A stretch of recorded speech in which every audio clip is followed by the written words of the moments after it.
Suami saya menandatangani surat cerai saat saya masih terbaring lemah di ranjang rumah sakit. Dia berkata, "Rumah, mobil, semua aset sudah saya ambil. Semuanya akan saya berikan untuk calon istri saya yang baru." Saya hanya diam. Karena 2 hari kemudian, seluruh kekayaan yang dia banggakan itu lenyap dalam semalam. Dan Reza tidak pernah tahu bahwa selama ini, Dialah yang menumpang hidup di atas nama saya. Halo sahabat, selamat datang kembali di channel ini. Tempat kita menyaksikan keadilan datang dengan cara yang paling tenang. Sebelum mulai, tolong tekan tombol like dan subscribe ya, supaya kalian tidak ketinggalan kisah-kisah berikutnya. Tulis juga nama dan asal kota kalian di kolom komentar. Sekarang, izinkan saya bercerita dari awal. Nama saya Anindya, 38 tahun. Bekerja sebagai direktur keuangan di sebuah perusahaan induk keluarga di kawasan Sudirman. Sudah 12 tahun saya menikah dengan Reza. Saya perempuan yang terbiasa menyimpan kartu kemenangan tanpa pernah menunjukkannya. Banyak orang mengira saya hanya istri rumahan yang lemah. Sakit-sakitan,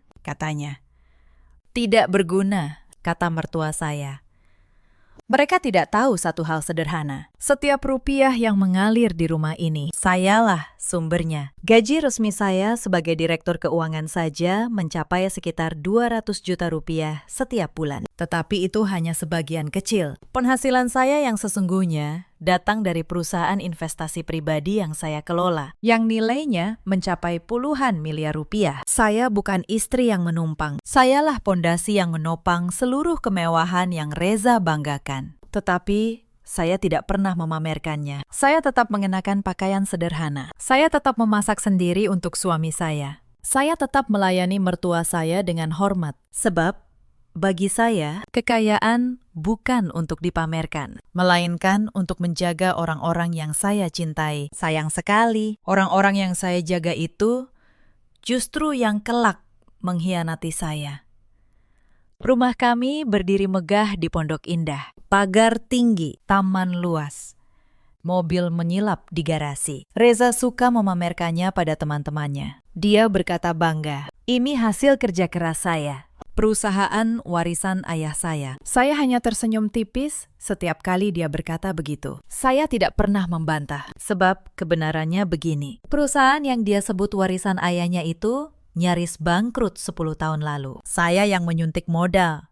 Saya yang membenahi seluruh keuangannya. Bahkan rumah di Pondok Indah ini, sertifikatnya bukan atas nama Reza, tetapi saya membiarkan dia percaya pada dongengnya sendiri. Mengapa saya diam selama itu? Karena saya pikir cinta butuh kepercayaan. Saya pikir, jika saya merendahkan diri, suami saya akan menghargai ketulusan saya. Betapa naifnya saya waktu itu. Saya masih ingat awal pernikahan kami. Saat itu, Reza baru saja kehilangan ayahnya. Perusahaan keluarganya terlilit hutang besar, hampir disita bank. Reza datang kepada saya dengan wajah putus asa. Dia menangis di hadapan saya, berkata, dia tidak tahu harus berbuat apa. Saya, yang sudah lama mengelola dana investasi warisan keluarga saya sendiri, memutuskan menyelamatkannya. Saya menyuntik modal lewat sebuah perusahaan investasi yang saya dirikan diam-diam. Saya membenahi pembukuan yang berantakan. Saya menegosiasikan ulang seluruh hutang dengan para kreditur. Dalam 3 tahun, perusahaan yang sekarat itu bangkit kembali. Tetapi saya melakukan satu hal yang waktu itu saya anggap sebagai bentuk cinta. Saya membiarkan Reza percaya bahwa dialah yang menyelamatkan semuanya. Saya tidak pernah meminta pengakuan. Saya menyembunyikan nama saya di balik perusahaan investasi itu. Bahkan, rumah Pondok Indah yang kami tempati, saya daftarkan atas nama perusahaan saya, bukan atas nama kami berdua. Saya melakukannya bukan karena curiga. Saya melakukannya karena kebiasaan seorang yang terbiasa menjaga asetnya rapi. Saya tidak tahu, kebiasaan itulah yang kelak menyelamatkan hidup saya. Tahun-tahun pertama berjalan manis. Reza penuh syukur.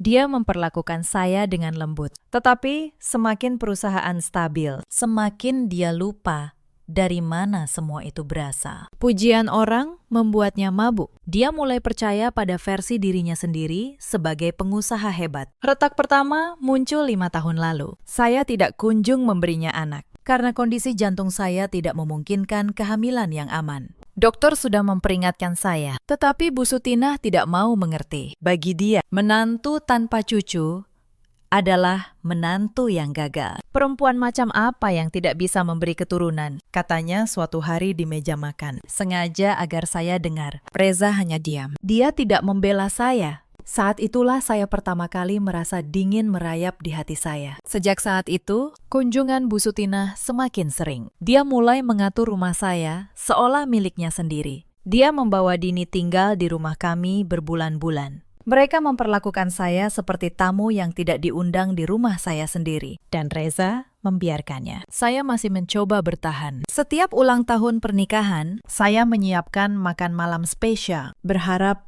dia ingat. Tetapi Reza semakin sering lupa. Tahun lalu, saya menunggunya sampai larut dengan meja yang sudah tertata rapi. Dia pulang pukul 2 dini hari, tanpa kata maaf. Hanya berkata, "Aku capek, Nin.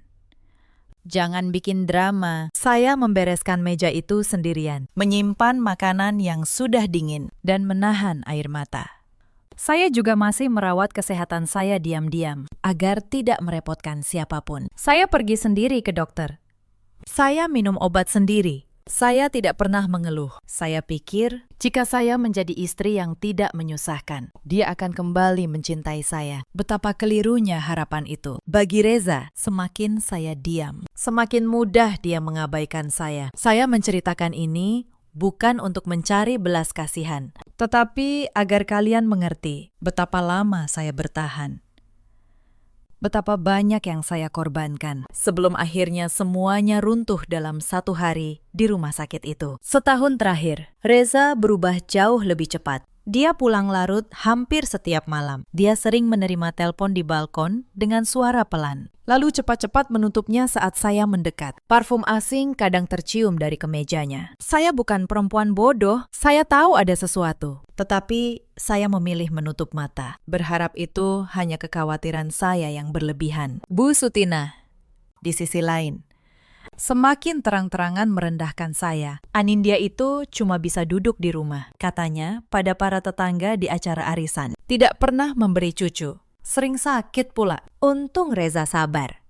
Saya mendengar semua itu dari balik pintu. Saya hanya menahan napas, lalu keluar, menyajikan teh untuk mereka, dengan senyum yang sudah saya latih bertahun-tahun. Adik ipar saya, Dini, lebih licik lagi. Usianya 30 tahun. Tetapi hidupnya masih sepenuhnya ditopang kakaknya. Dia tinggal di rumah kami, memakai mobil kami, menghabiskan uang kami. Namun dia gemar menyindir saya. "Mbak Anindya enak ya, tinggal di rumah mewah tanpa kerja apa-apa," katanya sambil tertawa. Saya hanya mengangguk.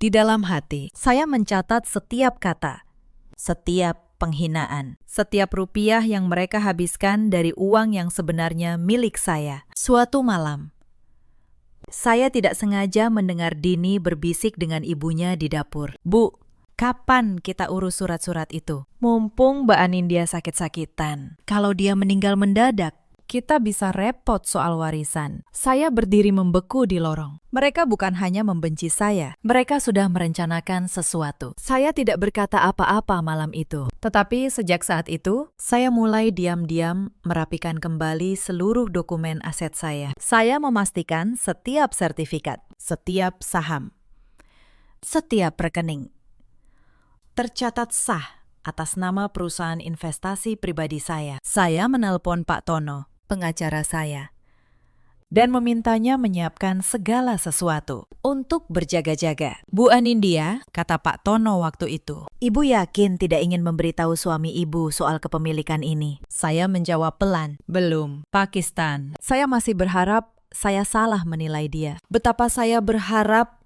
saya memang salah. Lalu, datanglah hari itu. Hari yang membuktikan bahwa saya tidak salah sama sekali. Pagi itu, dada saya terasa sesak. Jantung saya berdebar tidak wajar. Saya sudah lama mengidap kelainan jantung.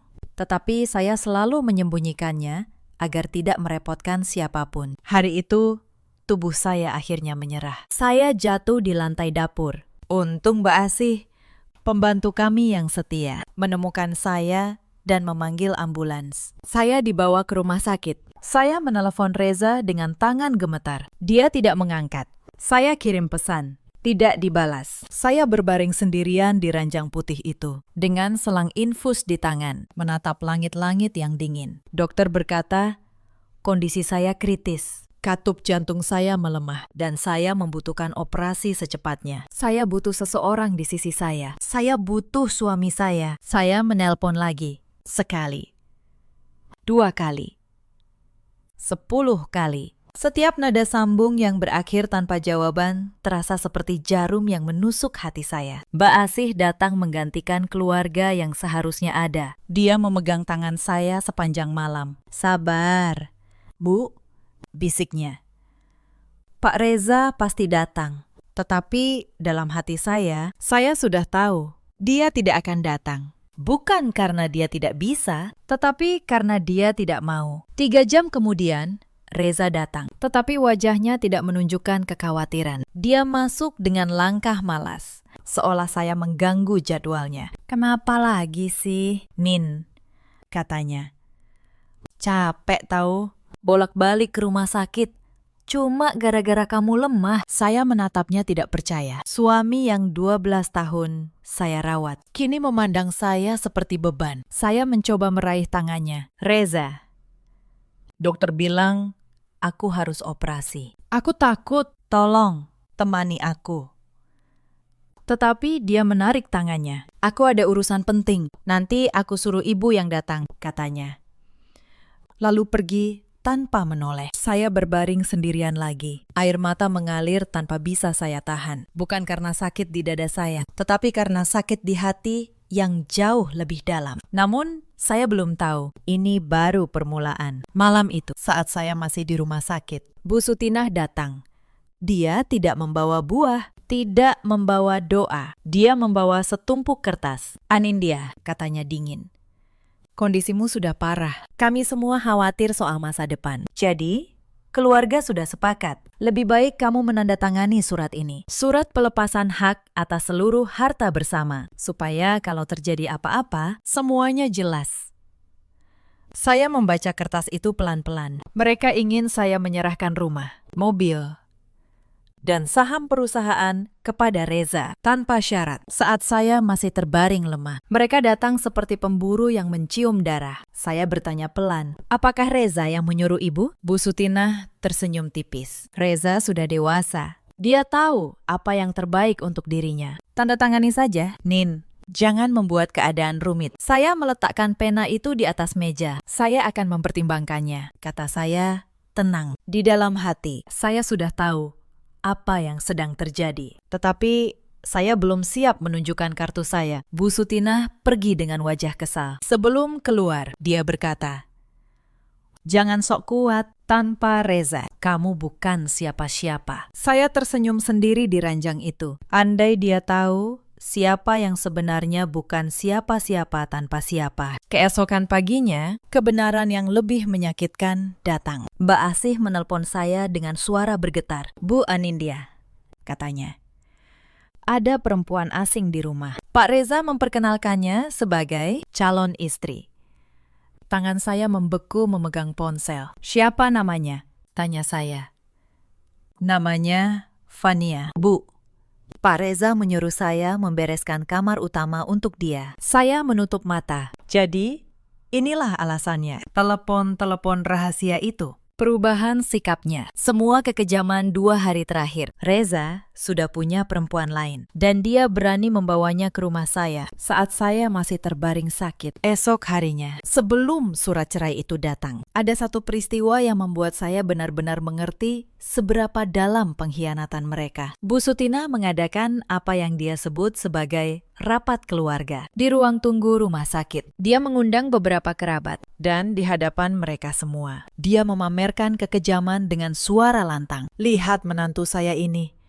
katanya sambil menunjuk saya yang terbaring lemah. 12 tahun jadi istri Reza, tidak memberi cucu, tidak memberi apa-apa. Sekarang sakit-sakitan, hanya jadi beban. Sudah sepantasnya Reza mencari yang lebih baik. Para kerabat mengangguk-angguk. Tidak ada yang membela saya. Saya berbaring di sana, dipermalukan di hadapan orang banyak. Saat saya bahkan tidak punya tenaga untuk duduk. Salah seorang bibi berkata, "Benar, Bu. Perempuan tidak berguna memang sebaiknya ditinggalkan." Kata-kata itu menusuk lebih dalam daripada selang infus di lengan saya. Tetapi saya tetap diam. Saya menutup mata. Dan di dalam kegelapan itu, saya membuat keputusan. Cukup. Sudah cukup saya menelan penghinaan demi sebuah pernikahan yang sudah lama mati. Saat itulah, di ranjang rumah sakit yang dingin, perempuan lemah yang mereka injak-injak akhirnya bangun. Bukan dengan amarah, tetapi dengan ketenangan yang jauh lebih menakutkan. Sore itu, Reza datang lagi ke rumah sakit. Kali ini, dia tidak sendiri. Dia membawa map berisi surat cerai. Dia meletakkannya di atas selimut saya tanpa rasa malu sedikit pun. "Min," katanya datar, "kita sudahi saja. Aku sudah menemukan orang yang lebih cocok. Vania muda, sehat, dan tidak menyusahkan. Tanda tangani ini, dan kita selesai." Saya menatap mata suami saya. Tidak ada lagi cinta di sana, hanya keserakahan. "Lalu, rumah dan perusahaan?" tanya saya pelan. Reza tertawa kecil. "Itu semua punyaku, Nin. Warisan ayahku. Aku sudah memindahkan semua sertifikat dan rekening ke namaku dan Vania. Kamu boleh ambil baju-bajumu. Sisanya milikku." Saya hanya mengangguk. Saya menandatangani surat cerai itu dengan tangan yang tenang. Reza tersenyum penuh kemenangan. Dia pikir dia baru saja merampas segalanya dari saya. Padahal dia baru saja menandatangani kehancurannya sendiri. Malam itu juga saya keluar dari rumah sakit, melawan saran dokter. Dengan menahan nyeri di dada, saya pulang. Saya hanya ingin satu hal, mengambil beberapa barang pribadi dan obat-obatan saya. Tetapi rumah Pondok Indah itu sudah berganti. Gerbang dikunci dari dalam. Saat saya menekan bel, yang keluar bukan Mbak Asih, melainkan Vania. Perempuan itu memandang saya dari atas ke bawah dengan tatapan merendahkan. Dia mengenakan pakaian mahal, perhiasan yang berkilau. Semuanya dibeli dengan uang yang sebenarnya milik saya. "Oh, kamu mantan istrinya Reza ya?" katanya dengan nada mengejek. "Maaf, kamu tidak boleh masuk lagi. Rumah ini sekarang milik kami. Kamu sudah tidak punya tempat di sini." Saya mencoba tetap tenang. Saya hanya ingin mengambil barang-barang saya, beberapa pakaian dan obat jantung saya. Itu saja. Tetapi Vania tertawa kecil. "Barang-barangmu, semua yang ada di rumah ini sekarang milikku, termasuk lemari, perhiasan. Semuanya.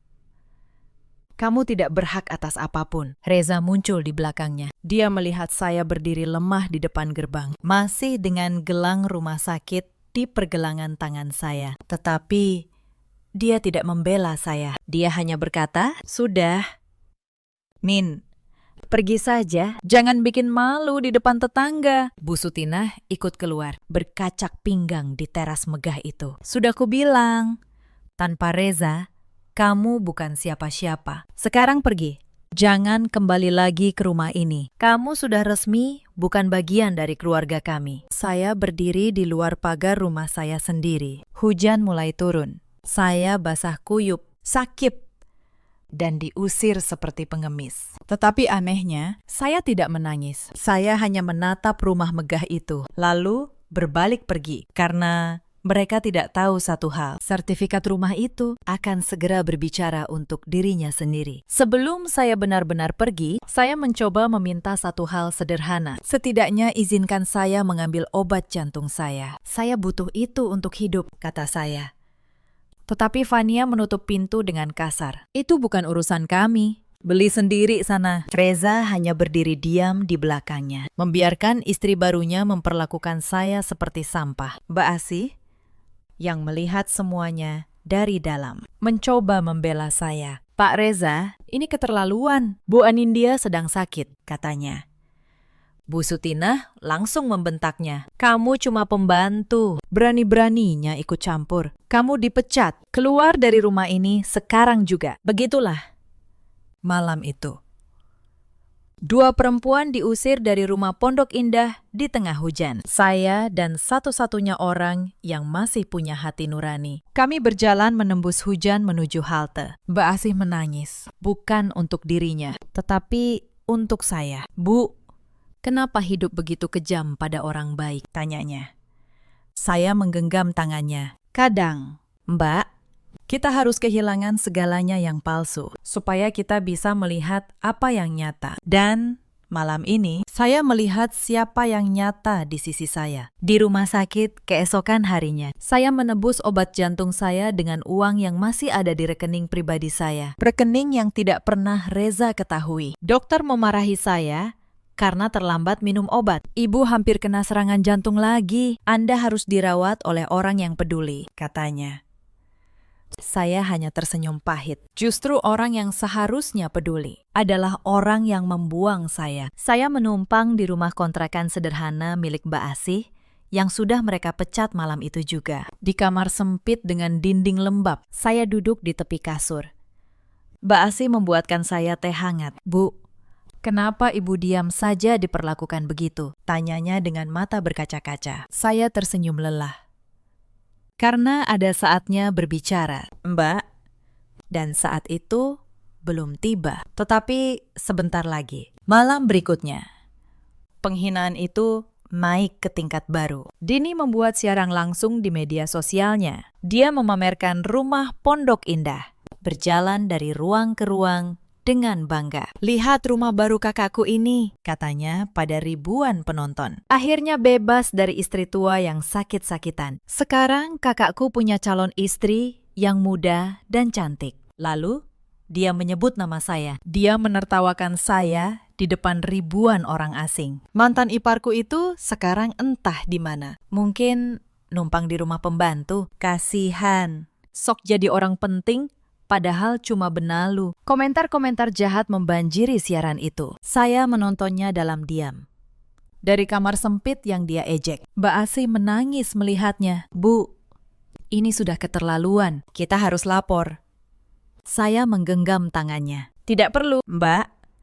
Biarkan dia bicara sebanyak mungkin. Setiap kata yang dia ucapkan sedang merekam keangkuhannya sendiri. Suatu saat, rekaman itu akan menjadi cermin untuknya. Saya menyimpan tautan siaran itu, bukan untuk balas dendam dengan amarah, tetapi sebagai pengingat betapa rendah mereka menilai saya dan betapa keliru penilaian itu. Esoknya, kabar lain sampai ke telinga saya. Bu Sutinah mulai menyebar cerita ke seluruh keluarga besar. Dia berkata, sayalah yang menelantarkan Reza. Sayalah yang menggerogoti perusahaan. Sayalah istri tidak tahu diri yang pantas dibuang. Saudara-saudara yang dulu menghormati saya, kini memandang saya dengan cibiran. Tidak satu pun dari mereka bertanya kebenarannya kepada saya. Saya membiarkan semua fitnah itu mengalir. Saya tahu, kebenaran tidak perlu berteriak. Kebenaran hanya perlu menunggu waktu yang tepat untuk berbicara dengan dokumen di tangan. Sementara mereka sibuk menghancurkan nama saya sibuk dengan hal lain. Setiap malam, saya membuka laptop tua saya di kamar sempit itu. Saya menyusun ulang seluruh berkas, akta kepemilikan rumah, struktur saham perusahaan, catatan setiap rupiah modal yang saya suntikkan 12 tahun terakhir. Saya merapikan semuanya menjadi satu map yang rapi, lengkap, dan tidak terbantahkan. Saya juga menemukan sesuatu yang menarik di sistem keuangan perusahaan. Reza, dalam keserakahannya, telah memalsukan beberapa tanda tangan untuk mencoba memindahkan aset ke namanya sendiri. Dia pikir tidak ada yang akan memeriksanya. Dia lupa, akuntan dan auditor di perusahaan itu bekerja untuk saya, bukan untuk dia. Setiap jejaknya tercatat rapi. Rekening koran, surat palsu, semuanya hitam di atas putih. Saya mencetak semuanya. Saya menyusunnya berdasarkan tanggal. Dalam waktu 3 hari, saya memiliki seluruh bukti yang saya butuhkan. Dan mereka di rumah megah itu sama sekali tidak menyadari bahwa tanah tempat mereka berpijak sudah lama menjadi milik orang yang mereka usir di tengah hujan. Di tengah persiapan saya, terjadi sesuatu yang menggelikan. Dini, adik ipar saya, tiba-tiba menelpon dengan nada manis yang dibuat-buat. Mbak Anindya, apa kabar? Aku kangen. Loh, maaf ya kalau aku pernah salah ngomong. Mbak, aku lagi butuh uang sedikit nih buat acara kakak. Mbak masih punya tabungan? Kan? Rupanya, di balik penghinaan mereka, mereka masih berpikir saya menyimpan uang yang bisa diperas. Saya menjawab dengan tenang. Dini, kemarin kamu menyebut saya benalu di siaran langsungmu. Sekarang kamu meminta uang dari benalu. Maaf, saya tidak punya apa-apa untuk diberikan pada orang yang sudah membuang saya. Lalu saya menutup telepon. Saya tahu, dalam beberapa hari, mereka akan mengerti betapa salahnya mereka meremehkan saya. Sementara itu, saya diam-diam menemui beberapa karyawan setia di perusahaan. Orang-orang yang selama ini tahu bahwa sayalah yang sebenarnya menjalankan segalanya. Pak Hendra, Kepala Bagian Keuangan, menyambut saya dengan hormat. Bu Anindya, kami semua tahu siapa ibu sebenarnya. Kami hanya menunggu ibu memberi perintah. Apapun yang ibu butuhkan, kami siap.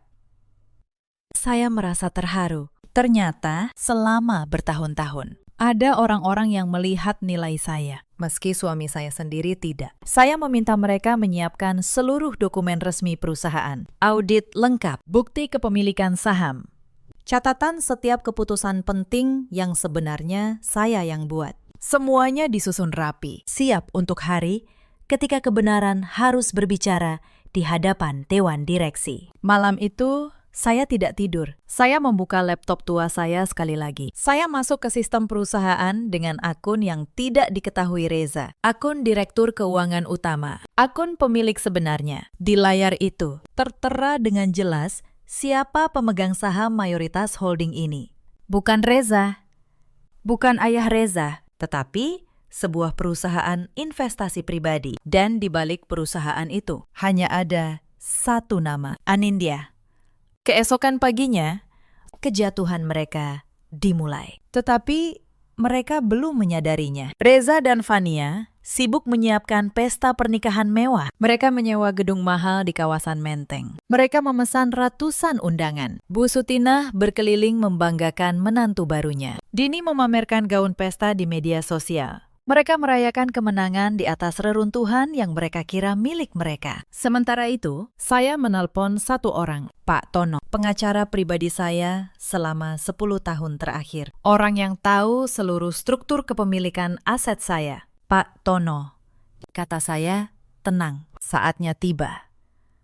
Aktifkan semuanya. Pak Tono diam sejenak di ujung telepon. Lalu dia berkata, Bu Anindya, Ibu yakin kalau saya tarik semua, Pak Reza akan jatuh total. Perusahaan, rumah, rekening operasional, semuanya. Saya menatap keluar jendela kontrakan yang buram. Saya yakin. Pakistan, mereka sudah memilih jalan ini sendiri. Saya hanya menutup pintu yang mereka buka. Sebelum saya memberi perintah ini, saya sudah mengamati apa yang dilakukan Reza dalam diam. Dalam beberapa hari setelah mengusir saya, dia bergerak cepat. Dia mencoba memindahkan sertifikat rumah ke namanya dengan dokumen yang dia palsukan. Dia menarik dana besar dari rekening operasional perusahaan untuk membiayai pesta pernikahannya. Dia bahkan membeli mobil baru untuk Fania. Semua dengan uang yang dia kira miliknya. Setiap langkahnya saya catat. Setiap rupiah yang dia hamburkan terekam dalam sistem yang saya kendalikan. Dia pikir dia sedang membangun kehidupan baru, padahal dia sedang menggali kuburannya sendiri. Satu transaksi demi satu transaksi. Hari pertama, rekening operasional perusahaan yang selama ini Reza pakai untuk gaya hidup mewahnya dibekukan. Bukan karena pencurian, tetapi karena dana itu adalah dana pinjaman dari perusahaan investasi saya dan kontraknya jatuh tempo. Pak Tono menariknya secara sah. Hitam di atas putih. Reza bingung saat kartunya ditolak di sebuah restoran mahal. Di hadapan Fania dan teman-temannya, dia mencoba kartu yang lain. Ditolak juga. Wajahnya memerah karena malu. Dia pikir hanya kesalahan sistem. Dia menelpon bank dengan kesal. Bank menjawab dengan sopan. Rekening perusahaan sedang dalam proses audit dan penarikan dana investor. Reza mulai berkeringat dingin. Tetapi dia masih yakin semua akan beres. Dia masih belum mengerti bahwa fondasi kerajaannya sedang runtuh dari dalam. Hari kedua jauh lebih buruk.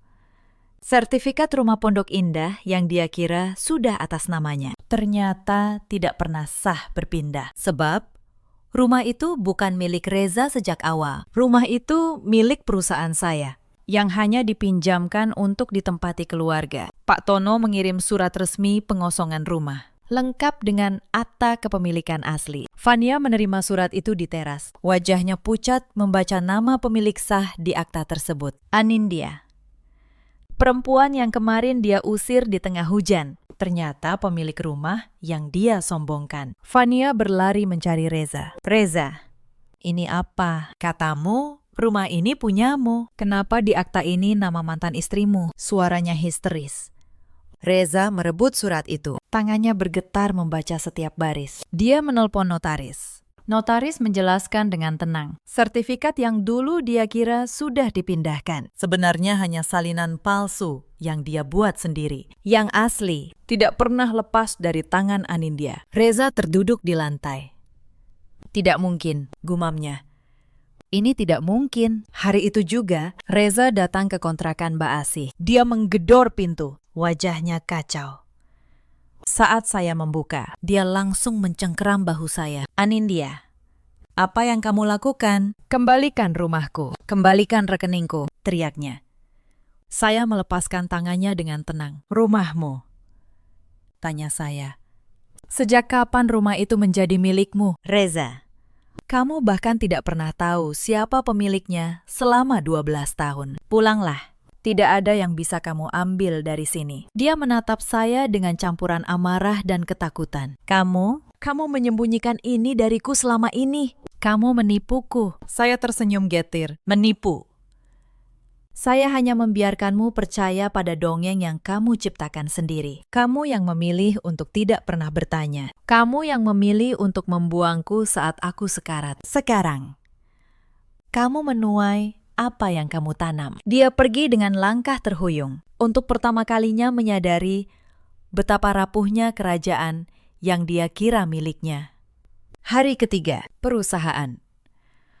Para investor menarik diri serentak. Direksi mengadakan rapat darurat. Dan di rapat itu, terungkap kebenaran yang selama ini disembunyikan. Pemegang saham mayoritas, pemilik sebenarnya dari seluruh holding adalah Anindya. Reza selama ini hanyalah direktur boneka yang menandatangani dokumen yang disiapkan istrinya. Lebih buruk lagi bagi Reza, surat-surat palsu yang dia buat untuk mencuri aset kini menjadi bukti pidana yang memberatkannya. Dewan direksi memecatnya dari jabatannya hari itu juga. Pria yang 3 hari lalu merasa menguasai segalanya, kini bahkan tidak boleh memasuki gedung perusahaan yang dia banggakan. Berita itu menyebar cepat. Reza, pria yang membanggakan diri sebagai pewaris kaya, ternyata tidak memiliki apapun. Tidak rumah, tidak perusahaan, tidak rekening. Semuanya milik perempuan yang dia campakkan di ranjang rumah sakit. Kabar kejatuhannya menyebar ke kalangan teman-teman bisnisnya. Orang-orang yang dulu mengelilinginya, yang dulu memuji kehebatannya, kini menjauh satu persatu. Undangan ke acara-acara penting berhenti datang. Telepon-telepon yang dulu sibuk, kini sunyi. Reza mulai merasakan dinginnya dunia yang dulu dia kira mengaguminya. Padahal hanya mengagumi uangnya. Bu Sutinah panik. Dia menelpon Anindya berkali-kali. Awalnya dengan nada memerintah. Anindya, apa yang kamu lakukan pada anakku? Kembalikan semuanya. Lalu nadanya berubah memohon. Nin, tolong. Reza bisa hancur. Kasihani dia. Saya menjawab dengan tenang. Ibu, 2 hari lalu ibu menyuruh saya menandatangani pelepasan harta di ranjang rumah sakit. Ibu bilang, tanpa Reza, saya bukan siapa-siapa. Sekarang ibu meminta saya menyelamatkan dia. Bukankah itu lucu? Bu Sutinah terdiam di ujung telepon. Lalu dia mulai menangis. Saya hilaf. Nin, tolong. demi keluarga. Saya menutup telepon dengan pelan, bukan karena saya kejam, tetapi karena saya sudah terlalu lama menelan kata-kata mereka. Dan kini, saya memilih untuk tidak lagi. Sementara persiapan pesta pernikahan terus berjalan. Satu persatu, vendor menarik diri. Gedung mewah di Menteng membatalkan sewa karena uang muka Reza ditolak bank. Catering yang dipesan mundur saat pembayaran gagal. Penyedia gaun pengantin menagih pelunasan yang tak bisa dibayar, lalu mengambil kembali gaun yang sudah Fania pilih. Ratusan undangan yang sudah tercetak menumpuk sia-sia di sudut ruangan. Pesta megah yang mereka banggakan di media sosial berubah menjadi kekacauan yang memalukan. Para tamu yang sudah diundang mulai mendengar kabar bahwa pengantin pria bangkrut. Satu persatu, mereka membatalkan kehadiran. Yang dulu Dini pamerkan dengan bangga di siaran langsung, kini menjadi bahan tertawaan orang banyak.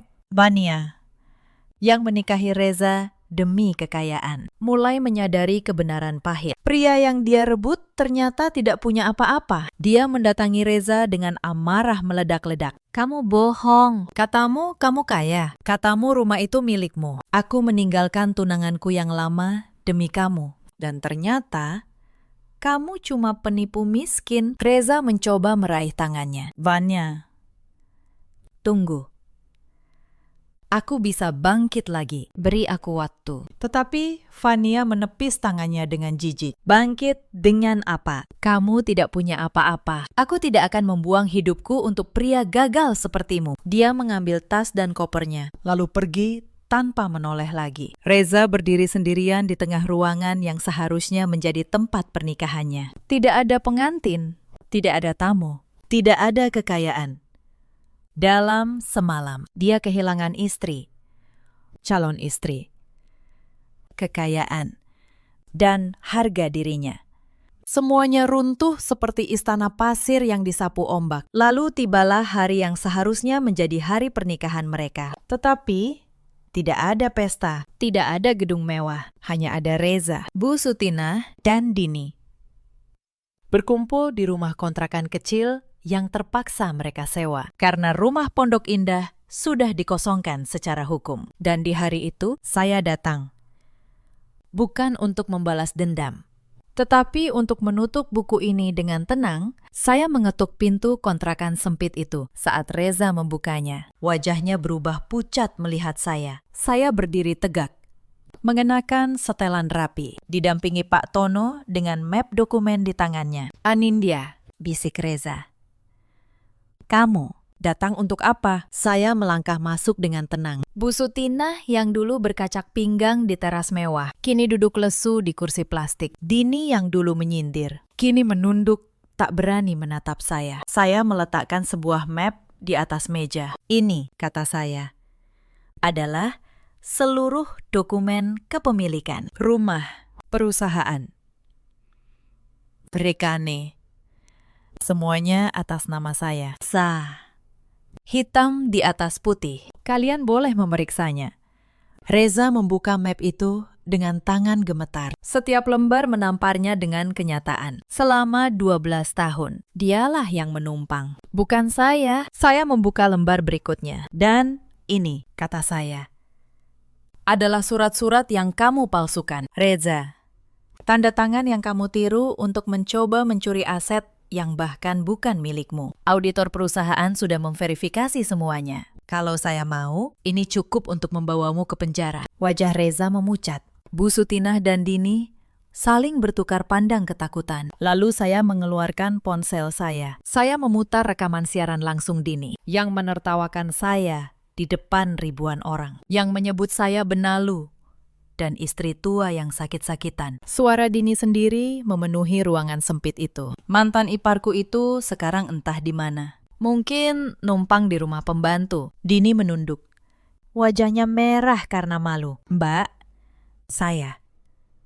Dia tidak bisa menyelesaikan kalimatnya. Tidak perlu menjelaskan. Dini, kata saya, tenang. Saya hanya ingin kamu mendengar suaramu sendiri. Itulah cermin yang saya janjikan akan datang suatu hari. Saya menutup ponsel saya. Lalu, Saya menatap mereka bertiga satu persatu. Kenapa? Suara Reza parau. Kenapa kamu diam saja selama ini? Kenapa kamu membiarkan aku merasa berkuasa? Saya menatapnya. Karena saya mencintaimu. Reza. Saya pikir dengan merendahkan diri, kamu akan menghargai saya. Saya pikir dengan menyembunyikan kekuatan saya, kamu akan merasa menjadi pria sejati. Saya salah. Kalian semua mengira kebaikan adalah kelemahan. Kalian mengira diam adalah kebodohan. Kalian salah membaca saya dari awal. Reza menundukkan kepalanya. Kalau aku tahu, kamu pemiliknya. Itulah masalahnya. Reza. Potong saya. Kamu akan setia hanya karena tahu aku kaya, bukan karena kamu mencintaiku. Kamu mencampakkanku saat kamu pikir aku lemah dan tidak berguna. Itu menunjukkan siapa dirimu sebenarnya. Dan tidak ada dokumen yang bisa mengubah itu. Reza terdiam lama. Lalu dia berkata dengan suara nyaris berbisik. 12 tahun. Min, selama 12 tahun, kamu menanggung semuanya. Dan aku bahkan tidak pernah melihatnya. Aku terlalu sibuk merasa hebat. Air matanya jatuh. Tetapi sudah terlambat. Penyesalan yang datang setelah segalanya hilang tidak lagi punya arti. Saya hanya menatapnya. Tanpa amarah, tanpa kasihan. Hanya ketenangan seseorang yang akhirnya bebas. Bu Sutina mengangkat wajahnya. Min, katanya lirih. Air matanya jatuh. Tolong. Kami minta maaf. Reza, anakku satu-satunya. Jangan biarkan dia jadi gelandangan. Saya tahu saya salah. Saya yang menyuruhmu menandatangani surat itu. Saya yang menghasutnya. Hukum saya saja, jangan dia. Saya menarik napas panjang. Lalu saya berkata, Bu, saya tidak akan membuat Reza menjadi gelandangan. Itu bukan urusan saya lagi. Tetapi saya juga tidak akan mengembalikan apapun. Apa yang sudah dia tanda tangani sah secara hukum. Dia memilih sendiri untuk melepaskan saya. Dan bersama itu, dia melepaskan segala yang sebenarnya bukan miliknya. Soal surat palsu itu, lanjut saya. Saya tidak akan menuntut.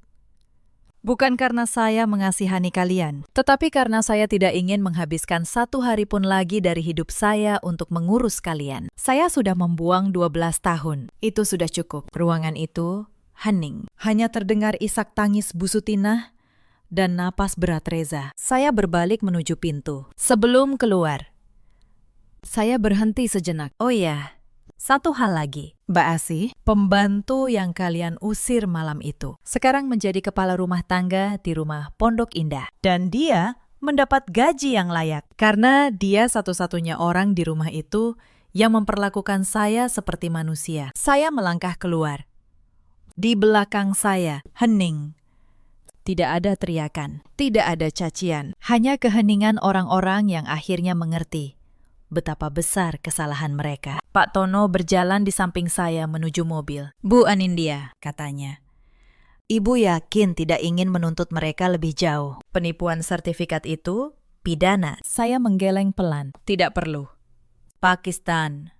Mereka sudah kehilangan segalanya. Kehidupan akan menyelesaikan sisanya. Saya hanya ingin hidup tenang sekarang. Bulan-bulan berlalu. Saya kembali ke rumah Pondok Indah. Bukan sebagai istri yang menumpang nama, tetapi sebagai pemilik yang sah. Saya merawat kesehatan saya dengan serius. Saya menjalani operasi jantung yang sudah lama saya tunda. Operasi itu berhasil. Untuk pertama kalinya dalam 12 tahun, saya hidup untuk diri saya sendiri. Saat saya terbaring di ruang pemulihan setelah operasi, bukan keluarga palsu yang menemani saya, tetapi Mbak Asih yang setia menjaga saya siang dan malam, dan Pak Tono yang membawakan bunga dan berkata, "Selamat datang kembali. Bu, dunia bisnis merindukan Ibu." Saya tersenyum. Untuk pertama kalinya, saya merasa dikelilingi orang yang benar-benar peduli. Perusahaan kembali stabil di tangan saya. Para investor yang dulu menarik diri saat krisis kembali dengan kepercayaan penuh.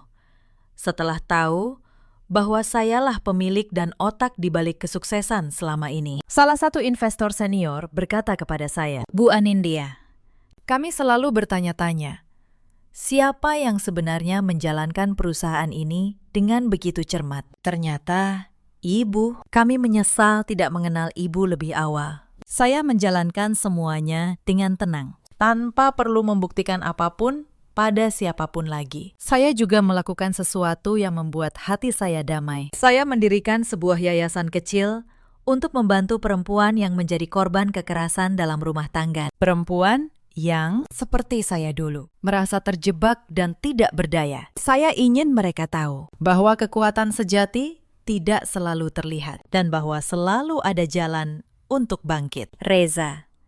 Saya mendengar kabarnya dari Mbak Asih. Setelah kehilangan segalanya, dia mencoba memulai usaha kecil, tetapi gagal berkali-kali, tanpa modal, tanpa nama, dan tanpa otak keuangan yang dulu diam-diam menopangnya. Dia tidak bisa berdiri sendiri. Fania meninggalkannya tepat setelah pesta pernikahan yang batal itu, mencari pria kaya yang lain. Reza kini tinggal di sebuah kamar kontrakan kecil, hidup dari pekerjaan serabutan. Pria yang dulu membanggakan rumah mewah, kini bahkan kesulitan membayar sewa bulanan. Bu Sutinah dan Dini kembali ke kampung halaman mereka di Jawa Tengah. Hidup sederhana, jauh dari kemewahan yang dulu mereka banggakan. Dini, yang dulu memamerkan kemewahan di media sosial, kini menghapus semua akunnya karena malu. Bu Sutinah, yang dulu berkacak pinggang menghina menantunya, kini hanya seorang perempuan tua yang menyesali keserakahannya. Mereka tidak pernah meminta maaf dengan tulus, tetapi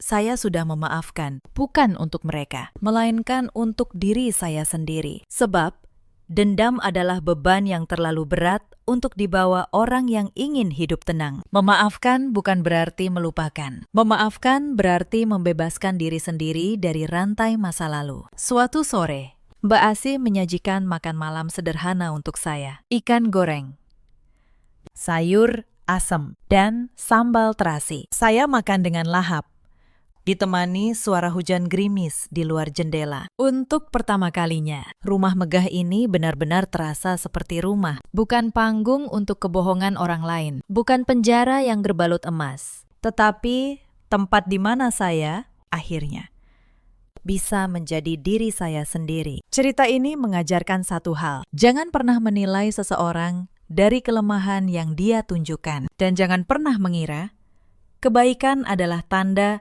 bahwa seseorang bisa diinjak. Sebab orang yang paling diam seringkali adalah orang yang paling kuat. Di luar sana, ada banyak perempuan seperti saya dulu. Perempuan yang merendahkan diri demi cinta. Yang mengira pengorbanan akan dihargai. Kepada kalian, saya ingin berkata, mencintai bukan berarti menghilangkan diri sendiri. Ada juga banyak suami seperti Reza, pria yang lupa siapa yang berdiri di belakang kesuksesannya, yang menukar kesetiaan dengan kilau sementara. Mereka biasanya menyadari semuanya saat sudah terlambat. Ada pula para ibu mertua yang mengira menantu adalah orang asing, yang bisa diperlakukan semena-mena. Mereka lupa, darah daging mereka pun bisa runtuh. Dan saat itu tiba, hanya orang yang pernah mereka hina yang masih punya harga diri untuk tidak membalas dengan kekejaman. Dalam hidup, kita selalu punya pilihan. Memilih untuk membalas dengan amarah atau membalas dengan kebangkitan. Saya memilih yang kedua dan saya tidak pernah menyesalinya. Bagaimana dengan kalian? Apakah kalian pernah berada di posisi yang sama? Ceritakan kisah kalian di kolom komentar. Terima kasih sudah menemani saya sampai akhir. Sampai jumpa di cerita berikutnya.